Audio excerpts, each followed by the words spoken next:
காட்டாம சையது நூர் ஈசா ரஹ்மத்துல்லாஹி அலைஹி அவங்களுக்கு அவங்களுடைய முரீத் இவங்களுடைய இந்த ஹிதுமத்தை பார்த்து ஹைதராபாத்ல போய் அவங்களுடைய செயல்பாடுகளை பார்த்து சந்தோஷமாக அவர் 120 ஏக்கர் தென்னந்தோப்பு, 120 ஏக்கர்னா என்னாச்சு, அதுவும் தென்னந்தோப்பு எத்தனை கோடிகள் வரும். அதை மலப்புரம் மாவட்டத்துல பட்டிக்காடுன்ற ஒரு ஊர்ல இருக்குது, அதை கொடுத்தார் சர்க்கார். நீங்க இதை வச்சுக்கோங்க, தீனுடைய ஹிதுமத்துக்கு நீங்க இதை வச்சு என்ன செய்யணும்னு நினைக்கிறீங்களோ நான் உங்களுக்கு ஹதியா செஞ்சுட்டேன் அப்படின்னார். நினைச்சிருந்தா அவங்க என்ன செஞ்சிருக்கலாம், அதை எல்லாம் ரெடி பண்ணி ஹைதராபாத்ல ஸ்தாபனங்கள் உருவாக்கத்துக்கு அப்படி இப்படி செஞ்சிருக்கலாம். நாங்க அப்படி செய்யற 120 ஏக்கரையும் அந்த மதரசாக்குன்னு ஒப்படைச்சாங்க.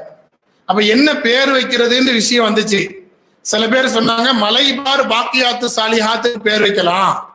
அப்போ சையது நூர் ஈசா ரஹ்மத்துல்லாஹி அலைஹி சொன்னாங்க, ஒரு மதரசா